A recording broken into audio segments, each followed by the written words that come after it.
De nouvelles malversations sont mises au jour dans le cadre des prestations de l'assurance maladie universelle AMU. Des pratiques frauduleuses qui obligent les autorités en charge de la santé à exclure plusieurs structures médicales du dispositif AMU. En effet, des enquêtes menées ont révélé un système bien rodé de détournement des fonds publics. Il s'agit de la facturation de prestations fictives, la surfacturation de soins et de médicaments, la création de fausses ordonnances, sans oublier la distribution abusive de lunettes et d'équipements médicaux à des bénéficiaires non éligibles, entre autres. Parmi les établissements sanctionnés, la pharmacie Foreva est suspendue de la liste des partenaires de l'INAM et de la Caisse nationale de sécurité sociale. Aussi, l'on peut citer les pharmacies Saint-Pio et Yoto. La pharmacie Saint-Esprit, quant à elle, a écopé d'une suspension de 12 mois. Le centre optique Nova Vision et le centre de basse vision et optique médicale, qui sont des lunetteries, sont aussi concernés par ces mesures. Rappelons que l'AMU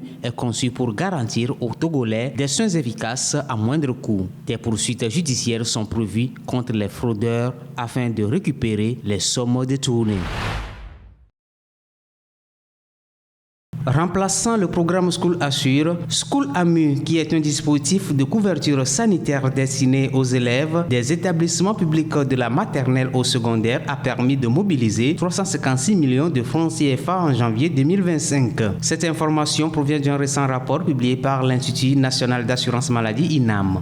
En effet, School AMU, avec une prise en charge plafonnée à 30 000 francs CFA par élève et par an, couvre divers services médicaux, consultations, hospitalisation, analyse biologique, médicaments et interventions chirurgicales mineures dans les structures de santé publique agréées. D'après les données de l'INAM, 213 411 feuilles de soins ont été enregistrées dans le cadre de School AMU au cours du mois de janvier 2025. Par répartition régionale, la région des Plateaux arrive en tête avec 73 141 consultations, représentant un coût de 133 millions de francs CFA. La région des Savanes suit avec 70 250 feuilles de soins utilisées, soit une dépense de 105 millions de francs CFA. Les régions maritimes, Centrale, Caraïbes et Grand Lomé figurent également parmi les bénéficiaires du programme.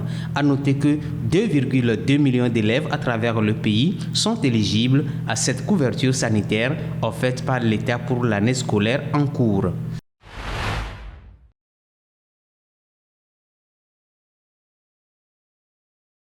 Au Togo, les hépatites virales représentent un véritable défi de santé publique. Avec une prévalence alarmante de 15% sur l'ensemble du territoire, ces maladies infectieuses, encore mal connues du grand public, continuent d'impacter des milliers de vies. Selon des études récentes, les virus de l'hépatite B et C circulent largement parmi la population togolaise. L'hépatite B en particulier s'avère la plus redoutable en raison de ses complications chroniques touchant entre 13 et 16% des Togolais. Un chiffre bien supérieur à celui du VIH dont la prévalence est actuellement inférieure à 2%. Quant à l'hépatite C, elle concerne environ 8 à 10% de la population. Malgré cette situation préoccupante, la sensibilisation autour de ces maladies reste insuffisante. Les spécialistes pointent du doigt plusieurs facteurs expliquant cette forte prévalence, parmi lesquels un manque d'informations et des moyens de prévention qui laissent à désirer. Bien que les vaccins contre l'hépatite B soient intégrés au programme de vaccins infantiles, de nombreux défis entravent son efficacité. Pour lutter contre ces infections, le dépistage et le traitement sont essentiels. Par ailleurs, selon l'Organisation mondiale de la santé, seulement 2% des Africains atteints de l'hépatite B et 5% de ceux qui souffrent de l'hépatite C connaissent leur statut. En outre, très peu d'entre eux ont accès à un traitement adapté, souvent jugé trop onéreux. Un projet de restriction d'entrée aux USA est actuellement en étude par le département d'État américain, annoncé samedi des New York Times. Ce projet a dans son viseur 43 pays, dont 22 en Afrique. Le projet classe les pays concernés dans 3 catégories désignées par liste. Ainsi, une liste rouge regroupe tous les pays dont les citoyens sont catégoriquement rejetés par l'administration Trump. Une liste orange recense les pays dont les citoyens peuvent avoir accès aux USA, toutefois en étant soumis à des conditions un peu plus rigides d'obtention de visa. Et enfin, une liste jaune regroupant les pays qui doivent dans moins de 3 mois revoir leurs procédures de sécurité et de vérification des voyageurs. Selon la liste provisoire des pays concernés, l'Afghanistan est en tête avec une queue de 10 pays, dont la Libye, le Soudan et la Somalie. Ils sont classés sur la liste rouge des USA. Sur la liste orange figurent 10 pays, dont 3 Africains, l'Érythrée, la Sierra Leone et le Soudan du Sud. La Russie fait aussi partie de la liste orange. Puis une liste jaune qui regroupe en tout 22 pays, dont la majorité est africain. L'Angola, le Burkina Faso, le Mali, la RDC, le Bénin sont entre autres les pays figurant sur la liste jaune. Pour l'heure, le Togo n'est pas encore visé par cette politique migratoire en gestation aux États-Unis. Par ailleurs, le projet doit attendre l'approbation du secrétariat d'État américain, puis celle du président des États-Unis, Donald Trump, pour entrer en vigueur.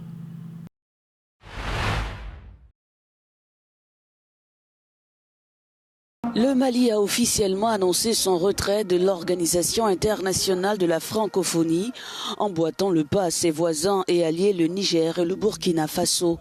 Dans un communiqué, le ministère des Affaires étrangères dénonce une application sélective des sanctions motivée par des considérations géopolitiques ainsi qu'un mépris pour la souveraineté des États concernés. Il accuse également l'OIF d'être devenu un instrument politique téléguidé. Selon le communiqué, la décision de retrait a déjà été notifiée par les États membres de la Confédération de l'Alliance des États du Sahel, en conformité avec l'article 10 de la charte de l'OIF. Avec le départ du Mali et du Niger, l'organisation perd 2 de ses membres fondateurs qui avaient pris part au sommet de Niamey le 20 mars 1970. Pour rappel, le Mali avait été suspendu par l'OIF en août 2020 suite au coup d'État ayant renversé le président. La rencontre tant attendue n'a finalement pas eu lieu. Peu après l'annonce des sanctions de l'Union européenne contre plusieurs dirigeants rebelles et des généraux de l'armée rwandaise, l'AFC M23 déclare qu'il ne se rendra pas à Luanda pour les négociations directes avec le gouvernement congolais.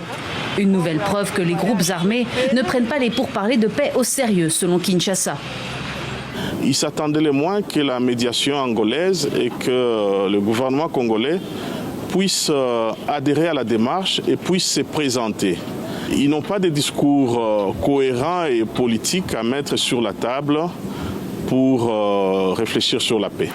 L'opposition appelle, elle, les 2 parties à prendre leurs responsabilités en acceptant la médiation angolaise pour rassurer la population. D'après la plateforme Sursaut National, les autorités congolaises n'ont pas réussi à protéger suffisamment les civils dans ce conflit. Pour nous, Alternative 2028, Luanda sera le prélude d'un dialogue qui sera ouvert à tous les protagonistes, gouvernement congolais, opposition, groupes armés, société civile, pour traiter cette question de manière tridimensionnelle. Parce que la crise, elle n'est pas que sécuritaire, mais elle est aussi sociale et politique. Ce politologue estime que seul le pacte adopté par la Conférence internationale sur la région des Grands Lacs pourrait apporter une solution pérenne. Le pacte dit, dans son article 5, il y a un protocole de non-agression et de défense mutuelle entre les États membres, les 11 États membres. Voilà ce que dit le pacte. Or, dans les cas d'espèce, si on se trouve devant un fait d'agression, donc on recourt au pacte. Et le pacte dit, dans ces cas-là, si un État ne se conforme pas, il y a un sommet extraordinaire qui est convoqué. Le gouvernement congolais a lui confirmé la présence de sa délégation à Luanda sans préciser le nombre de membres ni leur identité. De son côté, la présidence angolaise a déclaré que toutes les conditions étaient réunies pour que les discussions commencent comme prévu et espère toujours convaincre le M23 de rejoindre les pourparlers.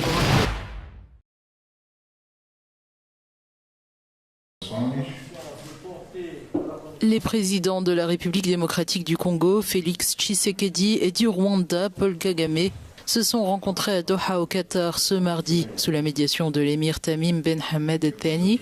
Ils ont cherché à désamorcer la crise sécuritaire qui secoue l'est de la RDC où le groupe rebelle M23 soutenu par le Rwanda a conquis de larges territoires dans les provinces du Nord et du Sud Kivu. Lors de cette rencontre d'une durée d'environ 45 minutes, les deux dirigeants ont réaffirmé leur engagement en faveur d'un cessez-le-feu immédiat et inconditionnel. Ils ont convenu de poursuivre leurs discussions pour trouver une solution durable au conflit. Ce dialogue intervient dans un contexte de pressions occidentales et de sanctions ciblant le Rwanda, alors que Kinshasa, qui accusait son voisin de soutenir la rébellion, montre désormais une volonté d'entamer des négociations directes avec le M23. Ce face-à-face inattendu pourrait bien représenter un tournant dans la recherche d'une paix durable dans la région.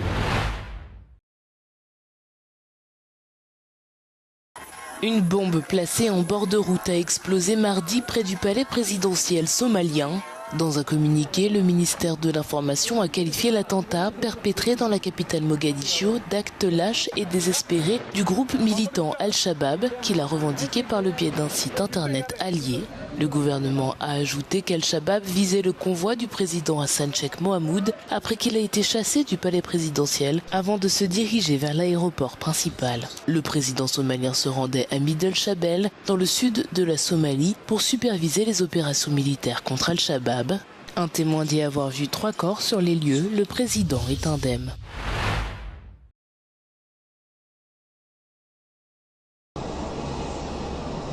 Un premier groupe de migrants haïtiens expulsés des États-Unis est arrivé en Haïti ce mardi. Le vol, en provenance de Miami, a atterri à Cap Haïtien dans le nord du pays avec à son bord 46 passagers dont 25 criminels condamnés selon une source gouvernementale haïtienne. Sous l'administration Trump, les protections qui couvraient environ 500 000 Haïtiens ont été supprimées, les privant de leur permis de travail et les exposant à des expulsions. Nombre de ces migrants avaient franchi illégalement la frontière ou attendaient un statut de protection temporaire, comme Mackenson et Stilis.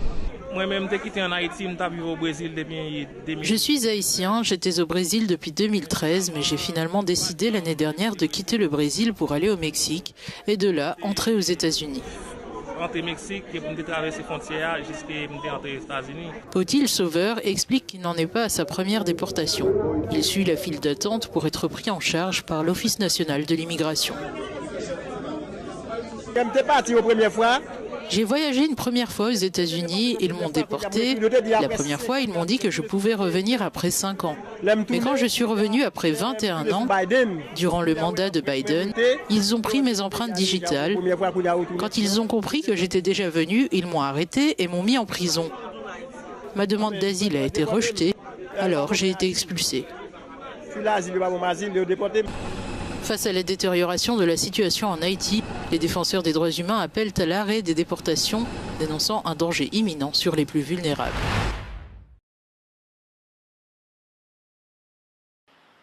La Russie est de nouveau pointée du doigt par une commission d'enquête indépendante de l'ONU lors d'une session du Conseil des droits de l'homme à Genève. Le président de la commission, Eric Moos, a accusé Moscou de crimes contre l'humanité, notamment de torture et de disparition forcée. Au cours de ce mandat, la Commission a déjà conclu que les autorités russes ont commis des crimes contre l'humanité tels que la torture. Dans notre présent rapport, nous avons également conclu que les autorités russes ont commis des crimes contre l'humanité de disparition forcée. Le rapport détaille comment des civils ukrainiens ont été arrêtés, détenus et déportés vers la Russie. Un grand nombre de civils ont été détenus puis transférés dans des centres de détention situés dans les zones occupées de l'Ukraine ou déportés vers la Fédération de Russie. Ils ont été soumis à d'autres violations et crimes graves, notamment des actes de torture et de violences sexuelles. De nombreuses victimes ont disparu pendant des mois ou des années. Certaines sont décédées. La Russie, de son côté, continue de nier ces accusations et n'a pas envoyé de délégation à l'audience de l'ONU. Ce rapport vient s'ajouter aux nombreuses preuves documentées par les organisations internationales depuis la guerre en Ukraine.